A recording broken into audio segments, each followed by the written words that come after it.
आया और यॉर्दन नदी को पार करके उन्हें उसने कनान देश में लेकर गया।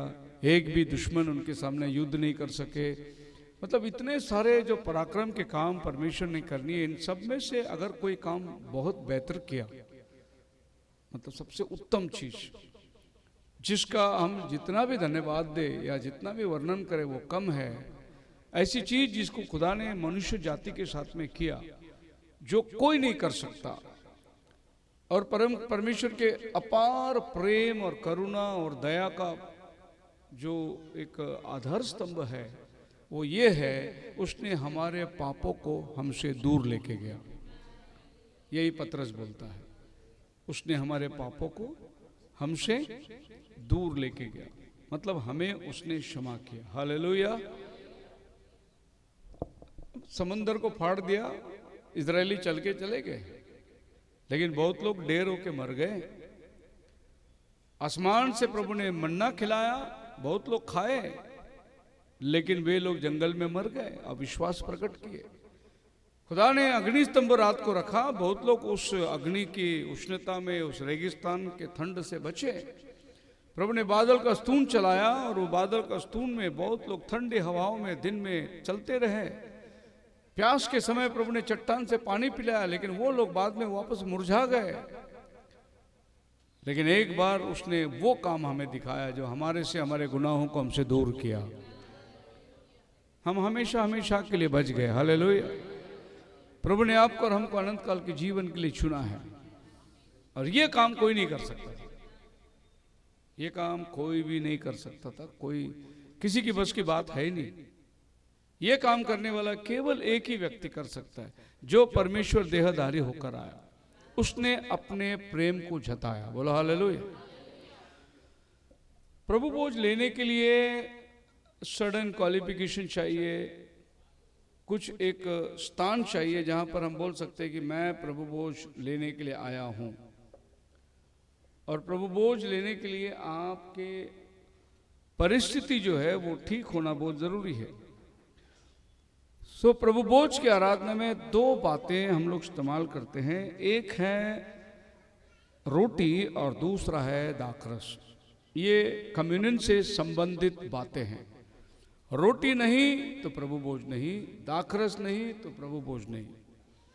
लेकिन मैसेज बिलीवर्स लोग जो अंतिम दिनों के संदेश पर विश्वास करते हैं, वो एक तीसरी बात पर विश्वास करते हैं, वो है पैर धोने की विधि, जो कम्युनियन के साथ में संबंधित है।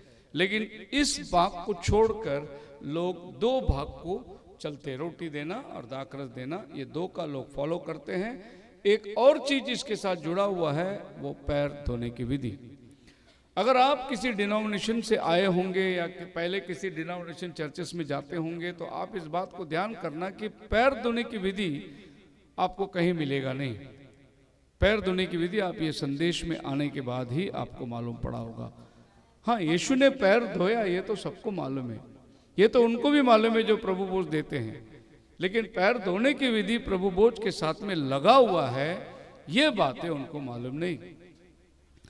अब प्रभु बोझ जैसा बाइबल में लिखा है और हमारे लोग जो समझते हैं, वो दो तरीके का समझ है लोगों के पास। और ये पढ़ने के लिए हम लोग जाएंगे मत्ती की किताब, उसकी 26वां अध्याय के अंदर। अगर उसका 26 वचन से पढ़ेंगे तो प्रभु वहां पर प्रभु बोझ दे रहा है। जब वे खा रहे थे तो यीशु ने रोटी ली और आशीष मांगकर तोड़ी और चेलों को देकर कहा, लो खाओ, यह मेरी देह है। फिर उसने कटोरा लेकर धन्यवाद किया और उन्हें देकर कहा, तुम सब इसमें से पियो, क्योंकि यह वाचा का मेरा वह लहू है जो बहुतों के लिए पापों के क्षमा के निमित्त बहाया जाता है। अभी यहाँ जब आप बाइबल पढ़ते हैं प्रभु बोझ के बारे में, तो यहाँ पर आपको पैर धोने की विधि नहीं दिखाई देगी। प्रभु ने रोटी दिया, उनको तोड़ा, आशीर्वाद दिया, दाखरस पिलाया, बोला ये तुम खाओ, मेरे आने तक मेरी स्मरण करा। लेकिन यही प्रभु बोझ अगर आप यूहन्ना की किताब में पढ़ोगे, उसका 13 अध्याय के अंदर, जॉन चैप्टर 13, और यहाँ पर बाइबल कहते हैं कि प्रभु यीशु मसीह ने, पढ़िए उसका 4 वचन, भोजन पर से उठकर अपने, ठीक है, रहने दो, डिस्टर्ब मत करो। हाँ, भोजन पर से उठकर भोजन पर से उठकर अपने ऊपरी कपड़े उतार दिए जी, और अंगोछा लेकर भोजन पर से उठकर उसने कपड़े लिए यानी टॉवल लिए और बर्तन में पानी लिया और चेलों का पैर धोने गया। भोजन पर से उठकर। अभी बहुत लोग इस वचन को ऐसा समझते हैं कि यीशु भोजन पर से उठा बोला तो कम्युनियन करके उठा, ऐसा सोचते लोग। इसीलिए बहुत लोग कम्युनियन देने के बाद पैर धोते हैं, लेकिन हम लोग कम्युनियन लेने के पहले पैर धोते हैं। हालेलुया। अब जो लोग बाद में धोते हैं उनसे हमें कोई शिकायत नहीं। धोना जरूरी है, चाहे आप बाद में दो चाहे पहला दो, लेकिन धोना जरूरी है। फिर हम क्यों पहला धोते हैं? हम इसलिए पहला धोते हैं क्योंकि बाइबल में पहला धोया है, इसलिए हम पहला धोते हैं। अब कैसे? भोजन पर से उठकर। अब सवाल यह है कौन से भोजन से वो उठा? प्रभु भोज से नहीं उठा, क्योंकि प्रभु भोज अभी शुरुआत हुई है। कौन से भोजन से उठा? पहला वचन में लिखा है, देखिए वो लोग क्यों एकत्रित हुए थे। फसह के पर्व से पहले जब यीशु ने जान लिया कि वह मेरी घड़ी आ पहुंची है कि जगत छोड़कर पिता के पास जाऊं, तो अपने लोगों से जो जगत में थे जैसा प्रेम वह रखता था अंत तक वैसा ही प्रेम रखता रहा। जब शैतान शमून के पुत्र यहू कौन से भोजन पे प्रभु बैठा था? जब बाइबल कहती है भोजन पर से उठा, तो यह देखना जरूरी है कौन से भोजन से उठा। प्रभु भोज से नहीं उठा। वो जो भोजन से उठा वो था पर्व का भोजन, फसह का पर्व, जिसको पासओवर फीस्ट कहते हैं, उसमें से वो उठा। हालेलुया। सो पासओवर फीस्ट क्या है? जो पुराने नियम में मूसा जब मिस्र देश में से लोगों को बाहर ले गया था, और यह आपको पूरा वृत्तांत निर्गमन 12 अध्याय में मिल जाएगा। उस रात उन्होंने लहू लिया, चौखट पे लगाया, रोटी खाई कड़वे सागपात के साथ, तैयारी के जूते पहनकर, मेल हाथ में लाठी लेकर, घाई घाई से वो लोग उस रात जो वो सारा वृत्तांत जो है उसको बोलते हैं पर्व, फसल या पैसोवर। सो जब तक यीशु मसीह ने नया करार में प्रभु भोज नहीं दिया तब तक लोग वही करते थे, पुराना नियम का भोजन ही खाते थे। इसीलिए बाइबल में लिखा है, before the feast of the Passover when Jesus knew that his hour was come that he should depart out of his world unto the Father, इससे पहले कि वो देखा कि उसका जाने का समय हो गया है, अब वो पर्व के अनुसार, क्योंकि पर्व का मेमना प्रभु यीशु मसीह है। हालेलुया। तो निर्गमन में जो मेमना मरा और चौखट जो लहू में लगाया वो प्रभु यीशु मसीह का प्रतिमा है। सो अभी एक बड़ा पर्व मनाने वाला है और एक मेमना मरने वाला है। तो दुनिया जो है दुनियावी मेमने को तैयार कर रहा है और यीशु अपने आप को तैयार कर रहा है, क्योंकि असली मेमना जो था वो खुद ही है। वो उसको मरना कब था? पुराने नियम में मेमना कब मरा? वो पर्व का दिन मरा। फिर आज मेमना कभी मरना है? पर्व का दिन ही मरना है उसको। तो जब टाइम हो गया तो यीशु खुद ही जान गया कि अब मैं मेमना हूं, मुझे ये दिन में मरना है। उसने लोगों को बोला, जाओ फसह का पर्व तैयार करो। चेलों ने बोला, प्रभु आपके लिए हम कहाँ भोजन तैयार करें? जाओ सामने के गांव में जाओ, आपको एक आदमी मिलेगा घड़ा लेते हुए, उसके पीछे हो जाना, ऊपर एक कोठरी रहेगा तैयार। बोलना प्रभु को इसकी जरूरत है। और वो आदमी ने अपना घर दे दिया। तो वहां पर वो लोग पर्व के लिए बैठा। ये तीनों गॉस्पेल अलग अलग तरीके से लिखता है। इसमें जॉन लिखता है पैर धोने की विधि को। सो बाइबल क्या कहती है?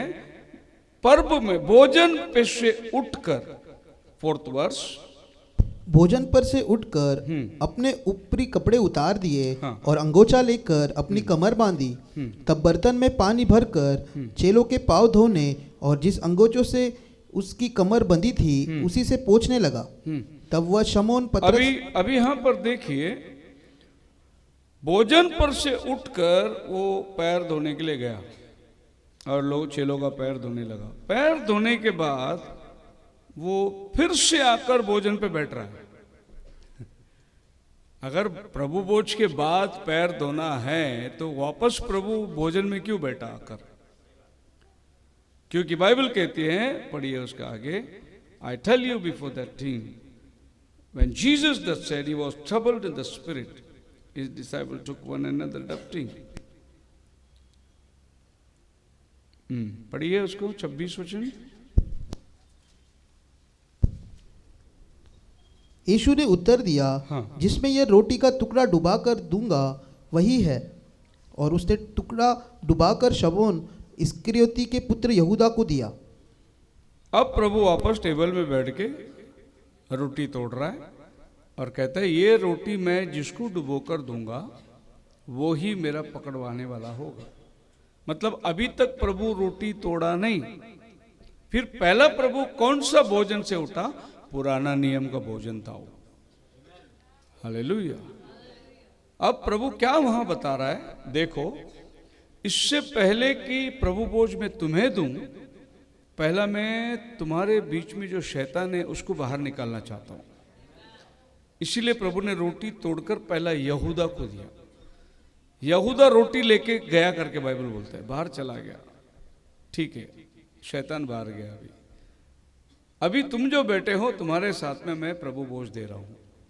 सो प्रभु ये कह रहा है उनको, देखो आज के बाद ये पुराना नियम का पर्व हमारे को नहीं मनाना है। आज के बाद ये वाला पर्व तुम्हें मनाना है जो मैं तुम्हें सिखा रहा हूं, रोटी और दाखरस। बोलो हालेलुया। ये वाला पर्व मैं अभी तुम्हें सिखा रहा हूं कि वो पुराना नियम का पर्व वो पुराने लोगों से रह गया। अब नया नियम का पर्व मैं तुम्हें सिखा रहा हूं। ये था प्रभु भोज। हालेलुया। क्योंकि प्रभु बोलता है, ये मेरी नई वाचा है जो मैं तुम्हारे साथ बांध रहा हूं। फिर वो पुराना भोजन क्या था? वो पुराना वाचा था। प्रभु बोलता, मैं तुम्हारे साथ एक नई वाचा बांध रहा हूं, अ न्यू कवेनेंट। फिर पुराना कवेनेंट क्या खत्म हो गई? नहीं, पुराना कवेनेंट पूरा हो गया। प्रभु यीशु मसीह बोलता है, मैं वचन तोड़ने के लिए नहीं आया, मैं पूरा करने के लिए आया। सो पुराना नियम पूरा हो गया, अब मैं नया नियम को शुरुआत कर रहा हूं। आज के बाद तुम्हें ये वाला भोजन करना है। कैसे करना है? पहले पैर धोना है, फिर तुम भोजन में बैठना है। बोलो हालेलुया। अब आप ये मानिए कि हम बोलते प्रभु भोज लेने के पहले अपना मन को ठीक करो, अपने आप को प्रायश्चित करो, अपने आप को जांचो, उसके बाद तुम प्रभु भोज में हाथ लगाओ। अगर तुम बपतिस्मा लिए हो तो भला है, नहीं लिए हो तो मत लेना प्रभु भोज। अगर बपतिस्मा हो गया है, योग्य नहीं समझते तो मत लेना। अगर बपतिस्मा नहीं हुआ है, अपने आप को योग्य समझ रहे हो तो बपतिस्मा ले लो, प्रभु भोज ले लो और तुरंत बपतिस्मा ले लो। ये सब हम अनाउंसमेंट करते हैं प्रभु भोज के पहले, क्योंकि ये नया भोज जो है आपको सिखा रहे हैं हम लोग। और पुराना भोज जो है, अभी भी यहूदी लोग पुराना भोज करते हैं, लेकिन बिलीवर लोग कम्युनियन करते हैं। अब पुराना और नया में फर्क क्या है? पुराना नियम में खतना करते थे, नया नियम में बपतिस्मा आ गया। ये पुराना नियम से खतना होती है, नया नियम से बपतिस्मा होती है। हालेलुया। सो पुराना नियम से वो पर्व जो त्योहार मना रहे थे, अब वो त्योहार नहीं, आज के बाद तुम्हें ये मनाना होगा करके। ये कैसे मनाना है? पैर धोकर इस विधि को शुरू कर देना। अब याद रखना, पढ़ने की जरूरत नहीं, आप सब जानते हैं। जब यीशु मसीह शिमोन के घर में गया था तो प्रभु ने शिमोन को बोला, शिमोन मैं तेरे घर आया, तूने मेरे को पैर धोने को पानी नहीं दिया। तो पैर जो है वो भोजन का पहला धोया जाता है। हालेलुया। ये वचन के नियम है, पुराने नियम ऐसे। हाथ नहीं धोया, चेले काम कर खाना खाने बैठ गए, तो उन्होंने बोला तेरे चेले हाथ नहीं धोए वैसे खाना खाने को बैठ गए। प्रभु बोलता है, जो बाहर से अंदर जाता है वो आदमी को अशुद्ध नहीं करता, जो अंदर से बाहर निकलता है वो आदमी को अशुद्ध करता है। इसका मतलब हाथ धोना, प्रभु बता रहा है, खाना खाने के पहले हाथ नहीं धोया चल जाएगा, लेकिन पैर धोना जरूरी है। हालेलुया। इसलिए शिमोन को बोला, तूने पैर धोने को पानी नहीं दिया मुझे। अब हाथ याद रखिए कि हाथ कभी धोया जाता है? खाना खाने के बाद हाथ धोते हैं, खाना खाने के पहले पैर धोते हैं। ये यहूदियों के नियम थी। उस नियम के अनुसार आप और हम इस बोझ में आने के पहले पैर धोना जरूरी है। सो हम लोग आपस में एक से प्रभु भोज लेकर बाद में जाकर मेल मिलाप करना अच्छा है, क्या पहला मेल मिलाप करके आके प्रभु भोज लेना अच्छा है? साजिक, एक कॉमन सेंस जिसको बोलते हैं भाई लॉजिक से बात करो। क्या पहला मेल मिलाप करके दोस्ती करके आके प्रभु भोज लेना है, क्या प्रभु भोज लेके बाद में जाके बोलना है बाप मेरे को माफ कर दे? एक लॉजिक है। तो पहले ही हम जाकर अगर अपना मन में कुछ नहीं रखेंगे, एक से माफी मांगेंगे, क्षमा मांगेंगे, फिर आके प्रभु, तो फिर प्रभु यीशु मसीह बोलता है अगर तेरे भाई के प्रति तेरे मन में कुछ वेदना है तो बेट को वहीं रख, पहले जाके मेल मिलाप करके आ, फिर मैं तेरे बेट को कबूल करेगा। हालेलुया। तो तेरे मन में अगर कठिनाई है, कठोरता है, भाई के विरोध में बातें हैं, बहन के विरोध में चर्चा है, तो तू प्रभु बोझ मत ले, तेरा दान मत ले। क्या प्रभु बोलता मैं नहीं लूंगा? जब दान के बारे में प्रभु बोलता है कि मेल मिलाप के पहले मैं नहीं लूंगा, तो प्रभु बोझ देने के लिए प्रभु पहला मेल मिलाप चाहेगा कि पहले प्रभु बोझ देगा? पहले प्रभु बोझ देगा। हालेलुया। मेरे साथ बहुत लोग मेरे पास्टर जी आप पहला पैर धोते हैं क्या? मैं बोला हाँ बिल्कुल पहला पैर धोते हैं। नहीं लेकिन ब्रनम तो बाद में धोया। हाँ मेरा कोई खिलाफ बात नहीं है, भाई बाद में धोया रहेगा, मुझे मैं भी जानता हूँ बाद में धो, फिर आप भी बाद में धोना चाहिए ना? नहीं, बाइबल में पहला धोया है, मैं पहले धोऊंगा। आप मुझे बताओ बाइबल में बाद में पैर धोया करके? नहीं, लेकिन हमको प्रॉफिट को फॉलो करना है, प्रॉफिट से पहला वचन को फॉलो करना है, इसके बाद प्रॉफिट को फॉलो करना है। पहला प्रायोरिटी क्या है? वचन है। हालेलुया। सो प्रॉफिट ने बहुत सारी चीजों को जो डॉक्ट्रिनल रूप में नहीं सिखाया, उसने जो काम आपको वापस वचन में लाके छोड़ना, यह काम उसने पूरा 100% किया, लेकिन आपको वचन को फॉलो करना है। बोलो हालेलुया। तो हम पूरी तौर से वचन के अंदर देखते हैं क्या लिखा है, कैसा लिखा है, उसके अनुसार चलने की कोशिश करते हैं। सो हम लोग डिनोमिनेशन के समान प्रभु बोझ नहीं देते। डिनोमिनेशन में तो प्रभु बोझ, जब हम छोटे थे तो हमारे पास्टर कभी कभी बोलते थे बेटा ब्रेड लेके आ जा दुकान से, रोटी ने ब्रेड लेके, रोटी खत्म हो गई, कोई बात नहीं बेटा ब्रेड लेके आ। ऐसा नहीं चलता ब्रेड से। ब्रेड में खमीर होता है, वो पैकेट में लिखा है 8 दिन के बाद ये ब्रेड खराब होगा करके। ब्रेड जो है वो बेखमीर रोटी नहीं है, लेकिन आप जो खा रहे हैं ये आज अभी ताजा बनाया हुआ बेखमीर रोटी है। इसमें तेल नहीं डालते, तेल पवित्र आत्मा को दर्शाता है, और ये रोटी तुम्हारे लिए मारा गया, पवित्र आत्मा तुम्हारे लिए मारा नहीं गया, इसके लिए तुम पवित्र आत्मा को तोड़ नहीं सकते। यीशु का शरीर, उसने रोटी तोड़कर बोला मेरा शरीर है, शरीर तोड़ा गया, इसके लिए इसमें तेल नहीं मिलाते, इसमें नमक नहीं मिलाते, क्योंकि नमक मिलाएगा तो वो खमीर वाला रोटी बन जाएगा। इसमें नमक नहीं मिलती, सिर्फ पानी और आटा से प्योरली बनता है ये रोजन। हालेलुया। फिर लोग, बहुत से लोग वाइन वापरते हैं। कोई वाइन अगर आपको लेने को जाना पड़ेगा तो आपको वाइन शॉप में जाना पड़ेगा, क्योंकि वहीं पर वाइन मिलता है। नहीं तो फिर क्रिश्चियन लोगों ने कुछ जूस बना के बेचते बॉटल में, अंगूर का जूस, उसमें जाना पड़ेगा। और कभी कभार हम भी बहुत शुरू के अंदर बनाते थे, हम काला अंगूर लाकर हम खुद घर में दाखरस बना के 12 बोतल बना के रख देते थे महीने को एक बोतल के हिसाब से। पर वो सीजनल होता है, अभी उतना टाइम किसके पास है नहीं बनाने के लिए, तो हम लोग उसी काले अंगूर से बना हुआ द्राक्षोत्सव वैद्यनाथ, ये वाइन शॉप में नहीं मिलता, ये मेडिकल शॉप में मिलता है। फर्क होता है नहीं? दारू के दुकान में जाके प्रभु भोज के लिए लाना और मेडिकल शॉप में जाके प्रभु भोज के लिए लाना, दोनों में थोड़ा पवित्रता का नजर आती है आपको, नहीं?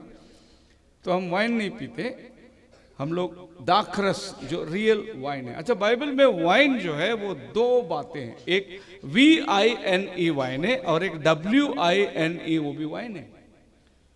ये दोनों के अंदर आपको फर्क निकलना जरूरी है। VINE वाइन और WINE वाइन में क्या फर्क है? वो भी वाइन ही है, ये भी वाइन है।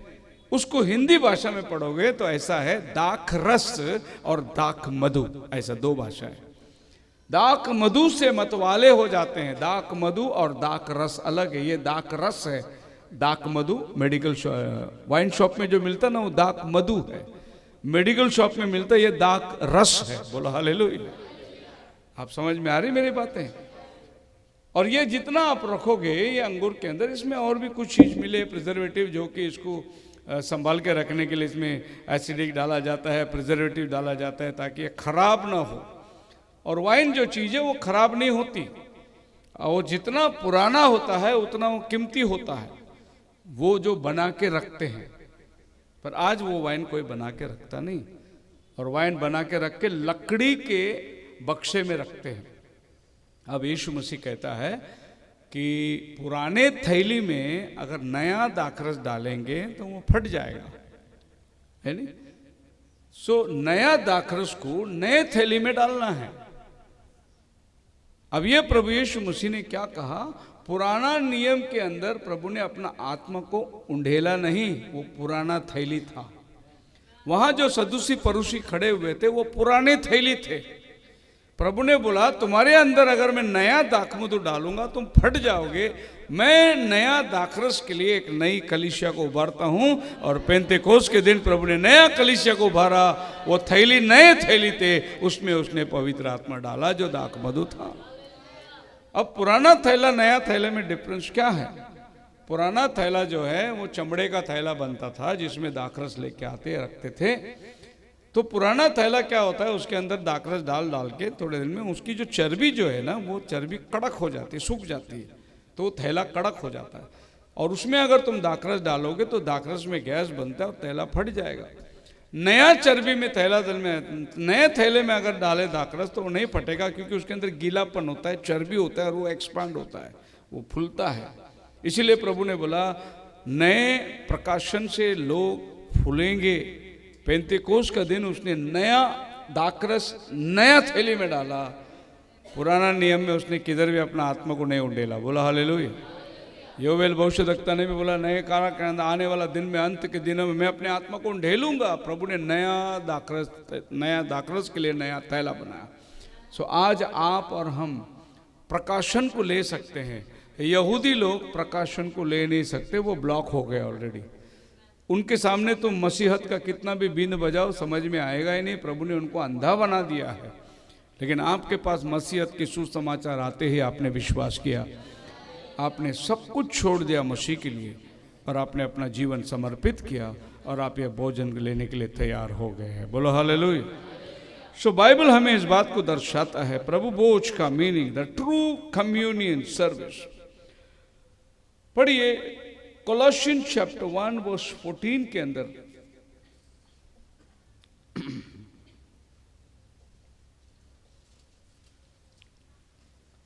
कोलोसियन चैप्टर 1 वर्स 14, जिसमें हमें छुटकारा अर्थात पापों की क्षमा प्राप्त होती है। जिससे हमें छुटकारा अर्थात पापों की क्षमा प्राप्त होती है। Praise the Lord hallelujah. प्रभु ने जो लहू हमारे लिए बहाया उसमें हमें पापों की क्षमा प्राप्त होती है। देखो क्षमा के बगैर कोई घर चलता ही नहीं, कोई संबंध चलेगा नहीं। हर जगह में आपको क्षमा की याचना करना बहुत जरूरी है। क्षमा नहीं तो कोई परिवार टिकेगा ही नहीं, क्षमा नहीं तो कोई शादी बनेगा ही नहीं, क्षमा नहीं तो कोई रिश्ता ये धरती पर नहीं रहेगा। वैसे ही क्षमा नहीं तो आप भी खुदा के साथ में नहीं रह सकते। सो खुदावन आपको क्षमा, क्यों मनुष्य गलतियों से भरा हुआ है और प्रभु उसको क्षमा करता है। और जब प्रभु बोझ में हम आते हैं तो ये आपके और मेरे लिए एक बहुत बड़ा संदेश लेकर आता है कि वो हमारे सारे गुनाहों को और अपने सारे बीमारियों को धोकर हमें शुद्ध करता है। पहला कोरिन्थियन 11 अध्याय का 26 वचन में बाइबल कहता है कि जब तुम ये करोगे तो प्रभु के आने का ऐलान करते हो। क्या करते हो? हम क्या ऐलान करते हैं कि प्रभु आने वाला है, क्योंकि वचन में लिखा है कि मेरे आने तक ये किया करो। इसका मतलब प्रभु आया नहीं है। जैसे कि बहुत लोग बोलते हैं 1963 में वो आ गया, वो वाला आने की बाइबल बात नहीं करती है। प्रभु लिटरली आएगा अपने दुल्हन को ले जाने के लिए। वो बादलों पर दिखाई देगा। मसीह में जो मरे हैं वो जी उठेंगे और हम जो जीवित है बदल जाएंगे। हालेलुया। पिछले दिनों में 2 बंदे लोग आए थे वेस्ट बंगाल से। वो मिल के जाएंगे। मैं बोला क्या काम से आप आए? बोले आपको कुछ बताने आए। मैं बोला बताइए क्या हुआ? बोला प्रभु आ गया। मैं बोला अच्छा, हाँ प्रभु आ गया। क्योंकि जब पवित्र आत्मा लोगों के अंदर उतरा पेंतिकोस्त के दिन में, तो जब पवित्र आत्मा तुम्हारे अंदर उतरा तो तुम क्या बन गए? यीशु बन गए। तुम क्या बन गए? यीशु बन गए। फिर हम लोग कैसे बोल सकते हैं वो आने वाला है, वो आ गया? मैं बोला बिल्कुल है। अगर वो आ गया तो तुम दोनों इधर क्या कर रहे हो? मैं बोला प्रभु आ गया, हम तो वो आएगा हमको ले जाएगा, इसके लिए हम बैठे हुए हैं। तुम बोलते वो आ गया। मैं बोला तुम दोनों अंबरनाथ में क्या कर रहे हो? इधर नीलकमल में क्यों बैठे हो? वो सोच में पड़ गए। मैं बोला प्रभु आ गया ये हम भी मानते हैं। 1963 में प्रभु ने 7 मोहरों का भेद देने के लिए बादलों पर अपने आप को रिवील किया। उस समय धरती में 7वां दूत मौजूद था। अब वो पूछ रहे कौन दूत? मैं बोला 7वां दूत। बोला हमको नहीं मालूम दूत। मैं बोला जल्दी बैग पैक करो, जल्दी पैक करो फटाफट। मैं बोला टिकट निकालो, इनको भेज दो जल्दी। 7वां दूत ही नहीं मालूम है उनको। अच्छा, वो वेस्ट बंगाल में जब मैं बपतिस्मा, वो आया था बपतिस्मा, बोलता मेरे को आपने बपतिस्मा दिया। मैं बोला खूब, प्रभु का धन्यवाद हो। और अभी आप मेरे को सिखाने आए हैं? बोले नहीं, आपको बताने के लिए आए हम लोग, क्योंकि आपका सेवा बहुत बड़ा है। मैं बोला तुम्हारे पास मेरे से ज़्यादा सच्चाई तुम्हारे पास है, तुम भी इधर सेवा को बड़ा कर दो ना, इधर क्यों आया? नहीं, वो एक्चुअली आपको ये बताना था कि जब पवित्र आत्मा हमारे अंदर आता हम यीशु बन जाते हैं ना। मैं बोला बिल्कुल ठीक बन जाए तुम यीशु। अभी तुम यीशु है ना? तुम्हारी शादी हुई है? बोला हाँ हो गया। कितने बच्चे? 2 बच्चे। तुम अभी रात को औरत के साथ सोते हो कि नहीं? मैं सोते हैं ना। यीशु सोता है क्या तू सोता है? यीशु नहीं, तू तो यीशु बन गया ना। क्या बेवकूफ की तरह बात करते हो तुम। तो हम इंतजार कर रहे हैं प्रभु आएगा बादलों पर, हमारा रूपांतर होगा, मरणहार शरीर अमरता को पहन लेगा और क्षण भर में पलक मारते ही हम सब, उसका हुलिया वैसे ही है जैसा वेस्ट बंगाल में मैं देखा था, बदला ही नहीं कुछ भी। हम सब क्या हो जाएंगे? पर ये प्रोसेस एक दिन का नहीं है, ये बदलने की प्रोसेस रोज ब रोज हमारे जीवन के अंदर घटते चला जा रहा है। एक समय आएगा जब बाइबल कहती है, पढ़िए यूहन्ना की किताब 1 अध्याय का 1, 2, 3 पढ़िए। 1 जॉन चैप्टर 1 वर्स 1 to 3। आदि में वचन था और लेटर्स 1 जॉन पत्री।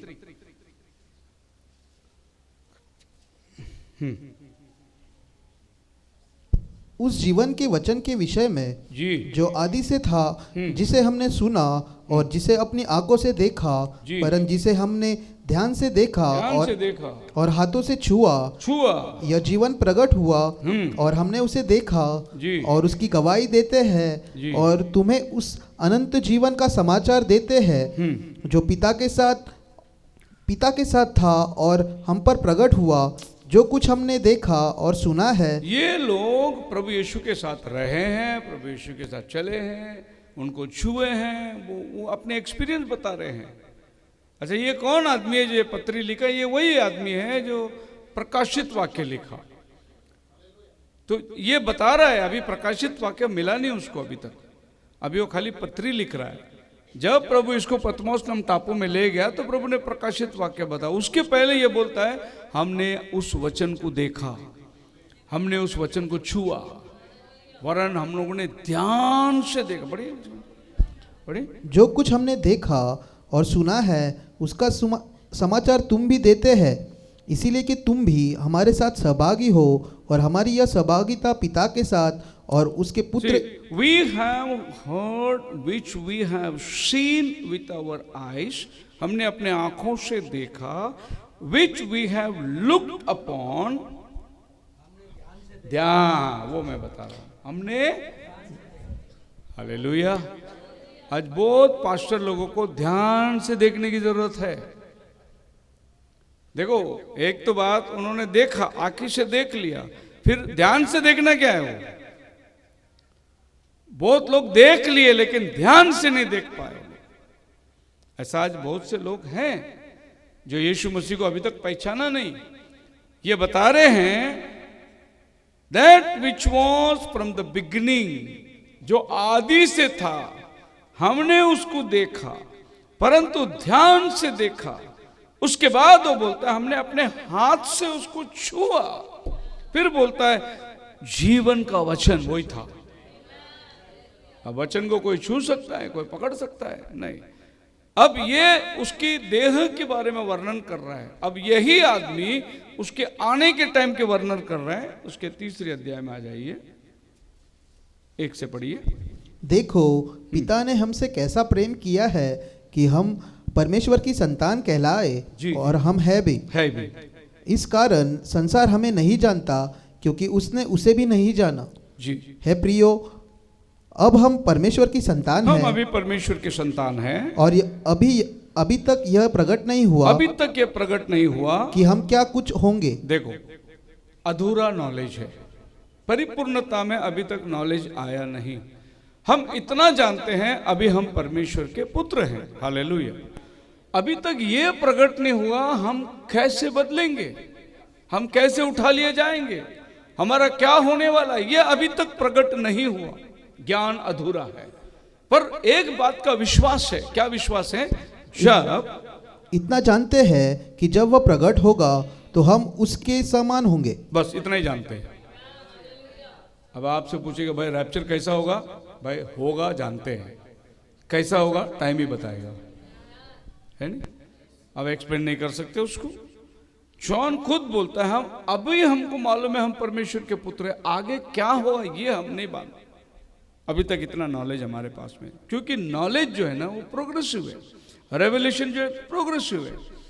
फिर क्या बोलते इतना जानते हैं जब वो प्रकट होगा। कैसा होगा? प्रकट क्या होगा? कि जब वो प्रकट होगा, हाँ जी, तो हम उसके समान होंगे। आपके मुंह खुले हैं क्या? वो क्या होगा? मैं आपसे इसीलिए बुलवा रहा हूं कि ये वर्ड को दिमाग में आना बहुत जरूरी है। वो क्या होगा? क्या होगा? अभी यहां ऐसे हाथ रखो और पहले थिस्सलुनीकियों की किताब उसकी 4 अध्याय और आप 16 से पढ़िए।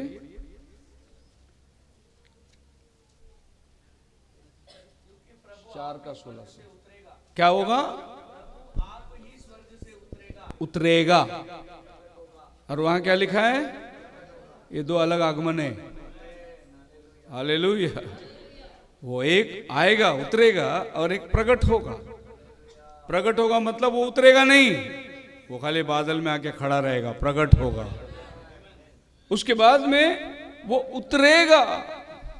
वो प्रकट हो गया 1963 में, लेकिन अब वो उतरने वाला है। हालेलुया। इसके लिए हम उनके समान नहीं विश्वास करते, परंतु हम ध्यान से देखते हैं कि हमें क्या विश्वास करना है। मैं प्रभु का धन्यवाद देता हूं। हम लोग कोई स्कॉलर लोग नहीं है, हम कोई बाइबल कॉलेज से पढ़ के आए हुए बड़े विद्वान पुरुष लोग नहीं है, और ना ही आप ऐसा जाने जाएंगे कि बहुत होशियार लोग हैं, नहीं। पर हम बालकों के ऊपर प्रभु ने रहस्य में बातें प्रकट किया, ज्ञानवानों से छुपाकर बालकों के ऊपर प्रकट किया। बोलो हालेलुया। अब जब एक आदमी बोलता है वो आ गया, तो मैं पीछे देखता हूँ, यार 36 साल से मैं बोला था आएगा आएगा आएगा करके, मेरे को नहीं बताया, ये कल आया बंदे को बता दिया प्रभु आ गया करके, है ना? मैं 36 साल से यही प्रचार करता हूँ वो आएगा आएगा आएगा करके। नहीं, वो आया ना 63 में आया नहीं, प्रकट हुआ। उसके लिए वचन है, वो जब प्रकट होगा हम उसके समान होंगे। तो वो प्रकट हुआ, अब हम धीरे धीरे उसके समानता में बढ़ते जा रहे हैं, लेकिन जिस दिन हम उसके समानता में आ जाएंगे वो आ जाएगा। वो देरी नहीं कर रहा है, देरी हम कर रहे हैं। उसके पास देरी नहीं है, वो तो तैयार है, लेकिन हमारे पास में देरी है। क्या कदाचित आज रात को भी वो पापी कोई होगा जो आज मन फिरा के प्रभु को अपना जीवन देगा? प्रभु आ जाएगा। वो आखिरी बीज के लिए वो इंतजार कर रहा है। बोलो हालेलुया। वो एक बीज कहाँ है मालूम नहीं, लेकिन पूरी दुनिया में प्रचार हो रहा है वो आने वाला है, आने वाला है। कदाचित वो बीज मैं हूँ, वो बीज आप होंगे। वो आखिरी बीज अंदर आ जाएगा तो बारिश नीचे उतर कर आएगी।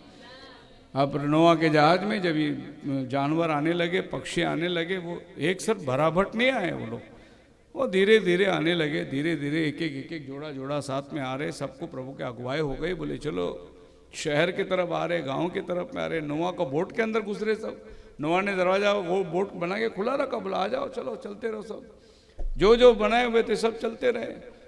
अभी अगर आप देखेंगे तो पक्षी आए, जूम करके उड़ के बोट के अंदर ही घुस के बैठ गई। और फिर वहां से हिरन आया तो बहुत तेज से दौड़ के आ गया। हाथी आई होगी धीरे धीरे चल के, वो भी आई होगी। कछुआ भी आया होगा, वो बड़ा धीमे से चल के आया होगा। शायद आखिरी वही होगा, भाई चल अंदर उठा के। आप द बाइबल पिक्चर देखोगे तो नोआ कछुआ को ही उठा के अंदर भागता, बोले चल बाबा टाइम हो गया। ऐसा कोई कछुआ इधर भी बैठा होगा जिसको थोड़े धक्के मार के आगे लेके जाना है। प्रभु टाइम दे रहा है, जब वो टाइम दिया वो प्रकट होगा और वो आ जाएगा। जब वो प्रकट हुआ तो किस लिए प्रकट हुआ? प्रकाशन देने के लिए प्रकट हुआ। बादलों पर वो आया, 7 मोहरों का प्रकाशन देने के लिए प्रकट हुआ। अभी अभी मेरे को एक खबर मिली कि एक बंदा दिल्ली में बोले मैं डिबेट के लिए आने वाला हूँ। मैं लाइए, बोले कि ब्रदर ब्रैनम प्रकटीकरण 10:7 नहीं है। मैं बोला कोई बात नहीं, हम मान लेते आपका। मेरा सवाल ये है, ये लोग डिबेट को बैठते नहीं है, क्योंकि डिबेट में बैठेंगे ना तो ये बोल नहीं पाएंगे। तो हम मान लेते, हम उन्हीं की तरह बोलते। ठीक है, नहीं है ब्रदर ब्रैनम नहीं है, चलो मान लेते, आगे क्या करेंगे? आप है क्या? प्रकटीकरण 10:7 आप है क्या? वो क्या बोलेगा? नहीं ना मैं नहीं। फिर कौन है भाई? बता तो सही ना, हम उसको माने। नहीं वो नहीं है, वो नहीं है। अरे वो नहीं है, रहने दे। कौन है वो तो बता ना। अगर तू बोलता मैं है तो तेरा सारा गवाही को लेके आ, हम मानने को तैयार है। नहीं नहीं वो दूत वो दूत को बोल ही नहीं सकता, वो इंसान नहीं था। वो प्योरली बाइबल बोलता वो इंसान ही था, क्योंकि कोई कलीसिया को आसमानी दूत है ही नहीं और कोई आसमानी दूत को कलीसिया नहीं है। तो वो इंसान ही था, इंसान ही है। तो वो आया नहीं आया, कभी आएगा दोनों बता दे। नहीं आया तो तू और मैं दोनों अधूरापन में। आ गया तो कौन आया? अगर तेरे पास जवाब नहीं है तो मेरे पास जवाब है, ले ले। हालेलुया। क्योंकि मेरे पास खाली जवाब ही नहीं, मेरे पास में वो सबूत है। जहां 1933 में बादल में आवाज आई, फरिश्ता उतर के आया, अखबार में छप गई, देवदूत ने आकर दर्शन दिया, गब्रियल के साथ जैसा बात किया था वैसा नबी के साथ में आकर बात किया। और जो बातें प्रकाशन उत्पत्ति से छिपी थी वो प्रकाशन इन दिनों में खुला। अगर ये सब सबूत मिलकर एक आदमी देता है तो आपको कुछ तो भी बात मानना पड़ेगा ना। अगर कोई आदमी सबूत ही नहीं देता, वैसे आके बोल दिया कि मैं ही हूं करके, तो ऐसा मान तो नहीं सकते। आप है तो आपका परिचय दे दो। जॉन द बैप्टिस्ट को पूछा आप है तो आपका परिचय दे दो, उसने बोला इज़ाया 40 में लिखा है, वही मेरा परिचय है। तो नबी को पूछा आपका परिचय दे दो, बोले मलाकी 4 में लिखा है, जब वो आएगा भेद की बातें खुलेगी, बालकों का मन पितरों की तरफ मोड़ देगा। तो ये सारा काम तो हमारे दिनों में हो गया है। हालेलुया। अगर हमारा मन पितरों के पास में नहीं गया तो हम यीशु का नाम का बपतिस्मा नहीं ले सकते। हम ट्रिनिटी में पड़े होते, पिता पुत्र पवित्र आत्मा डूबे होते। हमें फिर से वचन पे लाने का जो है ये संदेश ने काम किया है। बोलो हालेलुया। तो जिस वचन को आप विश्वास करते हैं, ये वचन जो है बहुत ही बहुमूल्य है। Before you partake, remember that the Holy Communion is not a ritual to be observed but a blessing to be received. प्रभु भोज लेने के पहले एक बात ध्यान रखना, ये हम लोग कोई कर्तव्य निभाने के लिए या प्रभु भोज लेना है, आज पहला हफ्ता है महीने का दिया है, ये बहुत दिन के बाद प्रभु भोज नहीं मिला आज लेने का, नो नॉट एट ऑल। ये लेने से तुम अपने ऊपर आशीष लेते हो, बस ये लेने से तुम अपने ऊपर प्रभु की इच्छा और प्रभु का मर्म को तुम अपने ऊपर लेते हो। रिचुअल के हिसाब से हम लोग नहीं दे रहे। मतलब पहला हफ्ता है, जब कम्युनियन देना है और मैं आज नहीं लेगा, मेरे को भी जाना पड़ेगा, अगर नहीं लेगा तो लोग पूछेंगे तुम कम्युनियन क्यों नहीं आए, वो सब कुछ भी नहीं है, वो सब कचरे के भाव में। प्रधान चीज, मैं आज प्रभु भोज में आशीष शामिल हो गया, प्रभु का आशीष मुझ पर होगा। मेरे सारे कमी घटियों को प्रभु धोकर मुझसे दूर करेगा, मुझे प्रभु शक्ति देगा, मुझे प्रभु परिपक्व बनाएगा। उसके आने तक हम लोग ये काम को करते रहेंगे। खुदावन आपको आशीष दे। प्रार्थना करें।